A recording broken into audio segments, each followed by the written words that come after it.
Welcome to Lesson 1, Kinetic Molecular Theory, Ideal versus Real Gases. Our lesson objectives: differentiate between ideal and real gases and compare the entropy of solids, liquids, and gases. Scientists construct models to help explain things around them. So, for example, the behavior of substances. And so a study of these behavior of gases has led to this model that scientists constructed called the Kinetic Molecular Theory of Gases, or the KMT for short. And this model describes the relationships among pressure, volume, temperature, velocity, frequency, and the force of collisions between gas particles. And for this model to hold true, some assumptions about gases had to be made. And so they had to assume that gases are composed of large number of particles that are in this constant random, we say straight line motion, until they collide with each other or the walls of the container. So looking at this model here, you can see these are the straight line motion, but it's very random. The second assumption is that the volume of gas is negligible, meaning zero. And this is because if you look at the distance between the particles are so great, there's so much empty space, that in comparison to the very small gas particles, we can say that the particle's volume is essentially negligible. The third assumption is that there's no force of attraction between the gas particles or with the walls of the container. And the last one is that collisions between gas particles or with the walls of the container are perfectly elastic. That means that no energy is lost during a collision. So as you see here, an example of these billiard balls here, when the billiard balls hit, there is no loss of energy, and that is just transferred from one ball to the next, and the balls continue to move. But I want you to remember, these are models. And so the kinetic theory of gases is a theoretical model. And so it's describing what we say an ideal behavior of a gas is. Real gases in real life do not behave exactly like the ideal gas in this theoretical model. And so in real gases, the following two factors contribute to deviations from the ideal model. The first one is that real gases do have a small amount of volume, and it is significant. And the second factor is that gas particles do have some attractive force on each other. And so then, how do we get our real gas to behave most like an ideal gas? So going back here, how do we get our real gas to have the least amount of volume of particles and the least attractive force on each other? If we take our real gases and we put them in a condition of high temperature and low pressure, they're going to behave most like this ideal model. Here's why. Under high temperature, we have a lot of kinetic energy, and therefore the particles are moving faster. If they're moving faster, it's much harder for them to attract each other. Under low pressure, the particles are further away from each other. Again, if they're further away from each other, just like when they're moving fast, it's harder for them to attract each other. So these two conditions make it much more challenging for the gas particles to attract each other, and that satisfies that assumption that gas particles have no attractive forces. So let's see that here. Low temperature versus high temperature. So as you see, under conditions of high temperature, they're moving much faster than low temperature.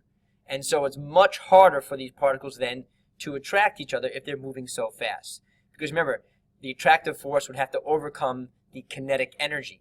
And the kinetic energy is so great, it can't do that. In terms of pressure, under high pressure, you see the particles are close together. It's easy to attract each other. Under low pressure, see how much more they're spread out. And so low pressure means they're further away, means the attractive forces are lower. And so the way to remember these conditions, these ideal conditions, is the acronym PLIGHT. We want the pressure low for an ideal gas, and we want high temperature.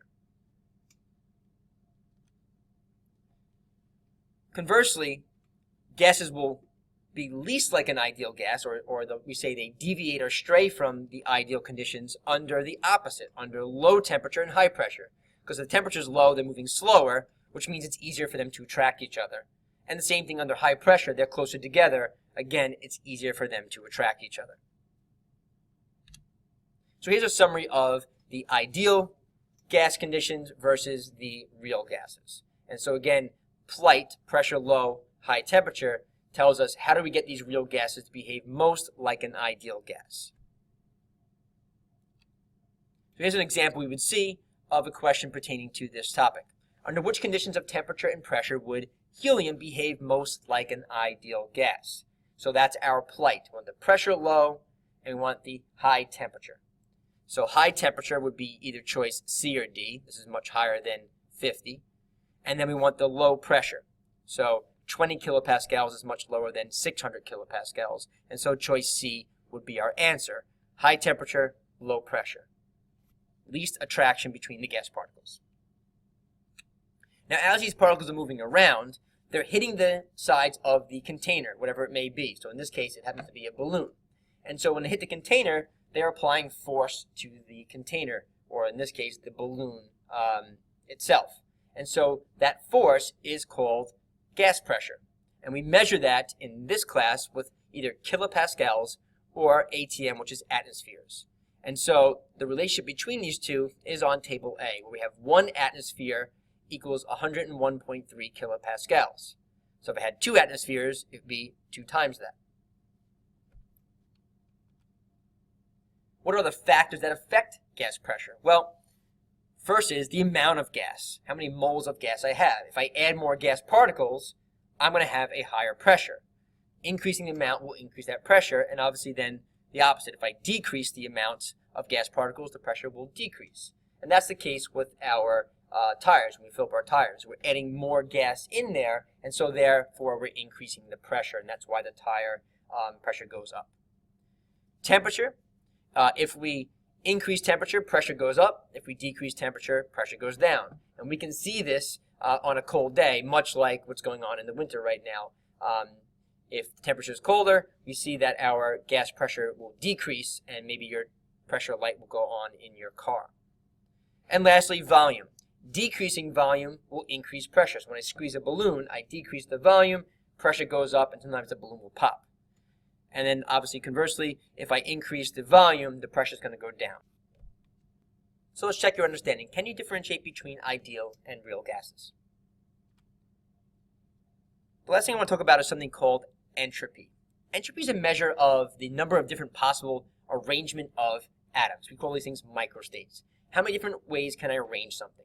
And so entropy is going to increase with increasing disorder of particles. The more particles I have, or the more places they can be, the more different arrangements I have, and therefore the increase in entropy.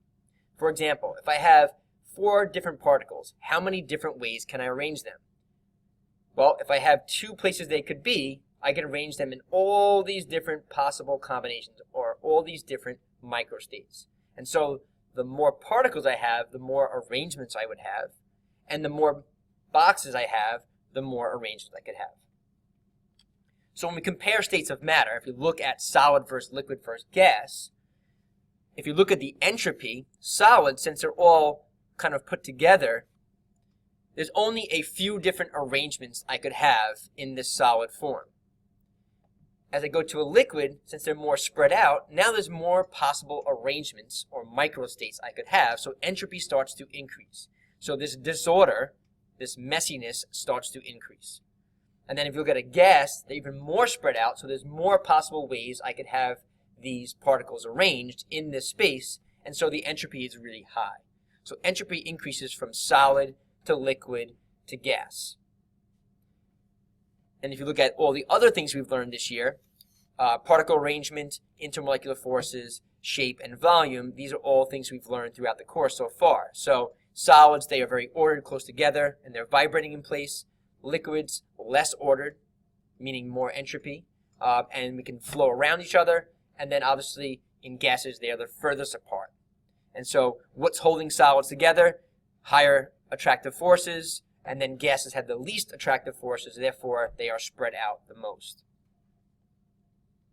So let's check your understanding. Can you compare the entropy of solids, liquids, and gases?